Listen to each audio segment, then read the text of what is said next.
Hello everyone, welcome back to my channel. I wanted this channel to be mostly analyses of stories, but I also like to analyze the mind as well. And today's topic illustrates how the human mind works in a way I feel does not get enough attention. The first thing I have to say before starting this video is I do not intend to make this a political argument. This is not to bash Ben Shapiro. I am also not trying to create a religious argument with this.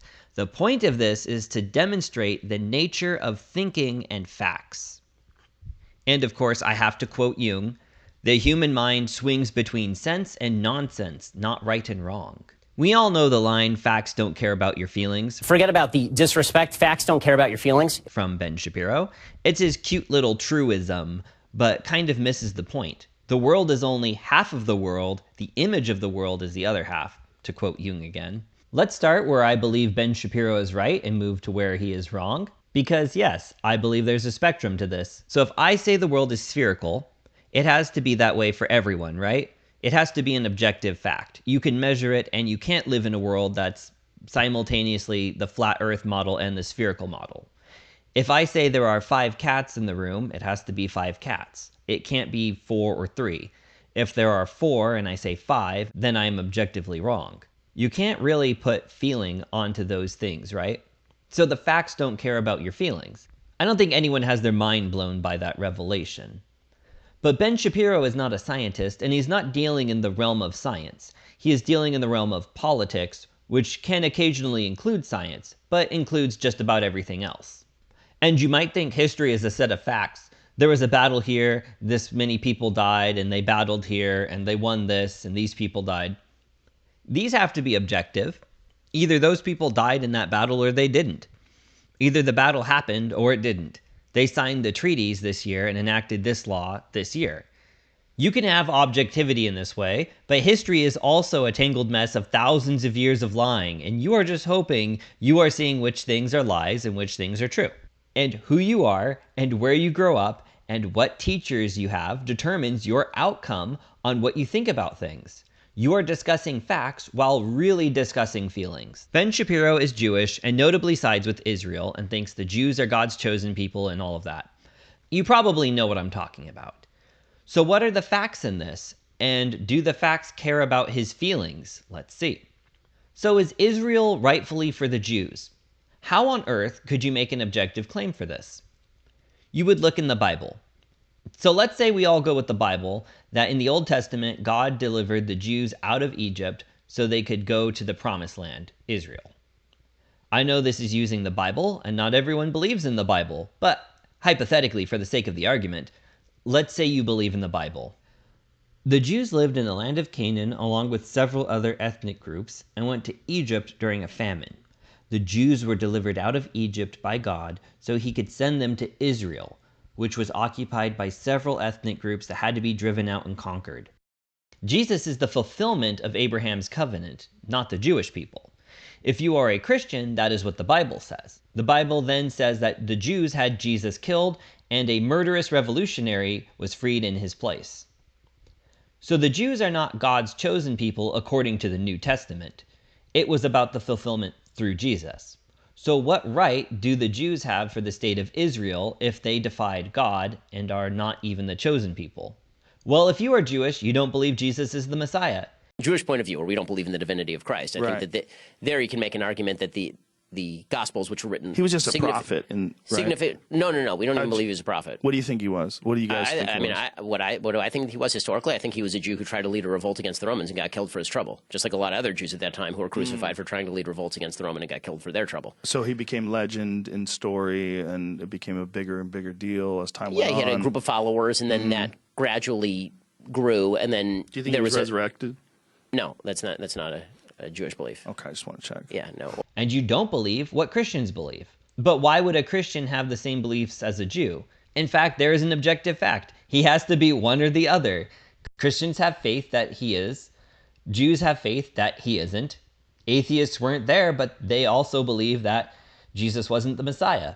But also, they don't believe the Jews are God's chosen people then either, because they don't believe in the Bible.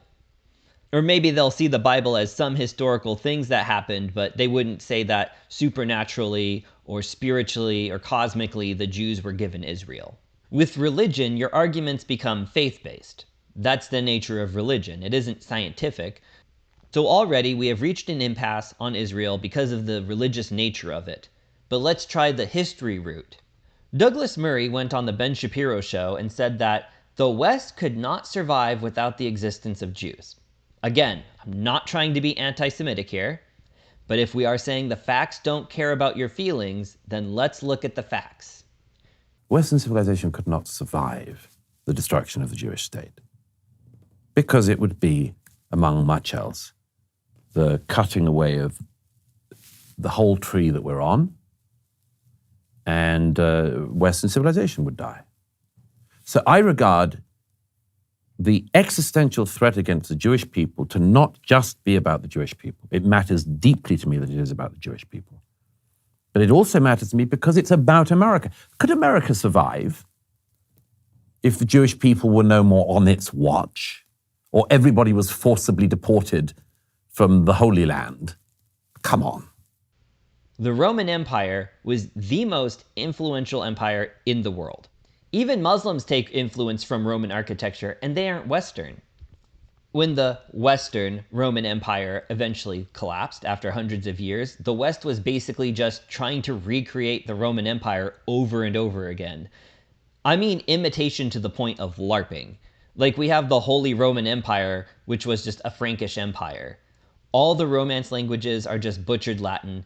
Even the founding fathers of America looked at Rome as peak civilization. I mean, you could go on forever about the influence of the Roman Empire on the West. I think that's not really a contentious point to make, but let us look at the Roman Empire's relationship with the Jews. Judea was completely destroyed and half its population was killed. Many survivors fled to the Galil to seek refuge among their Jewish brethren there.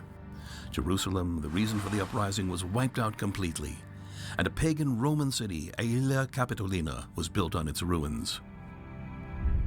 On Hadrian's orders, the Jews were barred from living within sight of the city for which they had given their lives. It was a crushing, unequivocal victory. From that point on, the Jews lived as a diasporic group until getting kicked out of virtually everywhere they lived in, including many Western countries, which were all very hostile to Jews.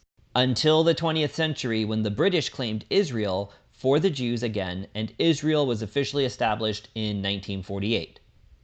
The reason the Jews were a diasporic group in the first place was the Roman Empire. They renamed the area Palestine as an insult to the Jews. That's why it was named Palestine. So when people say historic Palestine, understand that the existence of Palestine was meant as a name, as an insult to the Jews, who were considered the historic inhabitants of the land, and it is first used in 136 CE, a solid 1,200 years after the Jews first enter the land at a minimum. So it is a bit of a goofy claim to say that the West is fundamentally reliant on Jews.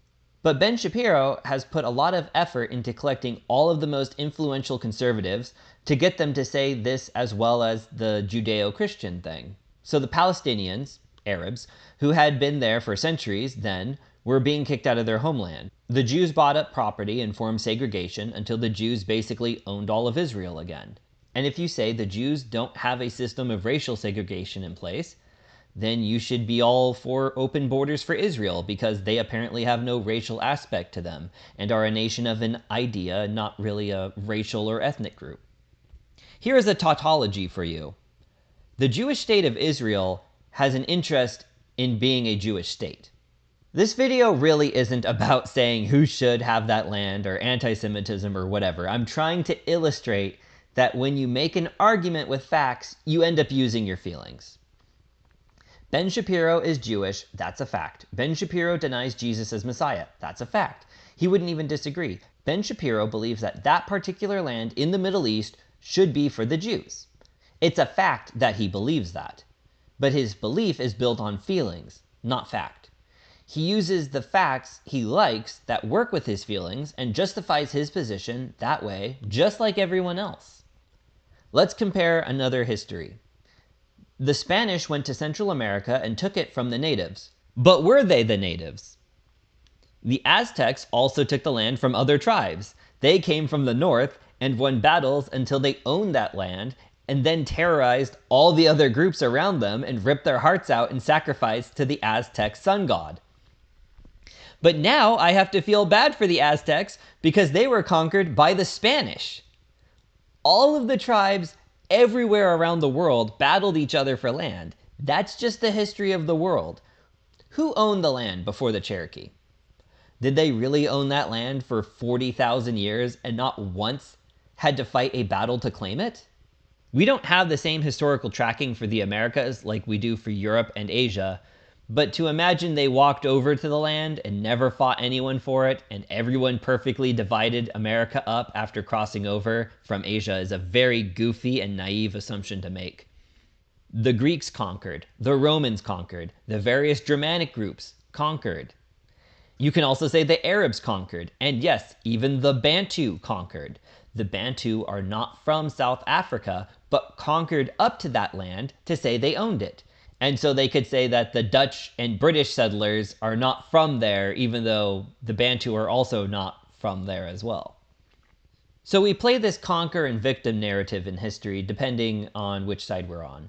Ben is a Jew, so naturally his feelings are going to side with all the arguments for the state of Israel, and all those people he calls terrorists would call the Jews colonists.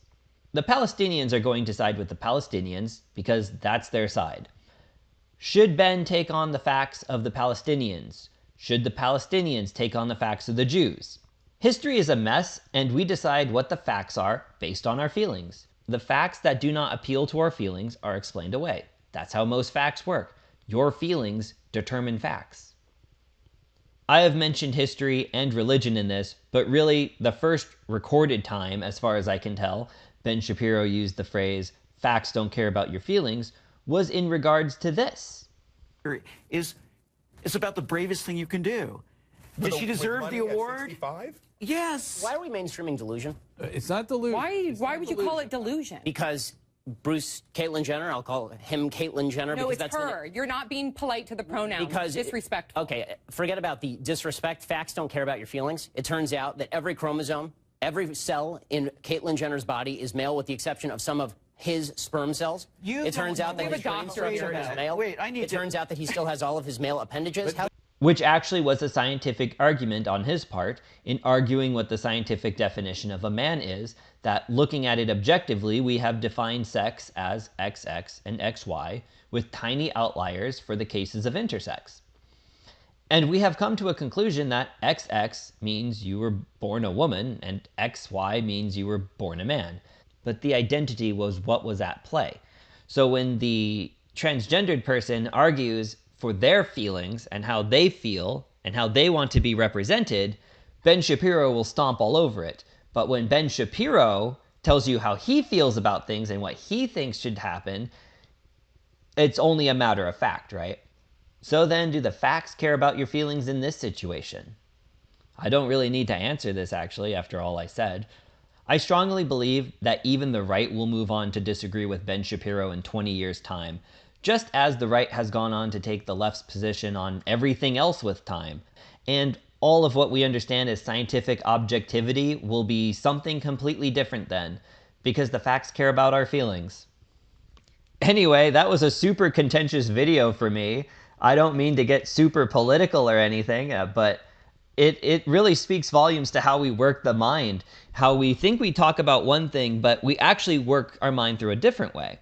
And I'm going to be talking about that in many, many different contexts, about how you think you know something. You think you know something about yourself. You want to believe that you're acting a certain part, but really there's something underneath the surface that's causing you to have your reactions and views. Anyway, if you liked the video, leave a like. If you didn't, leave a comment. Until next time, take care.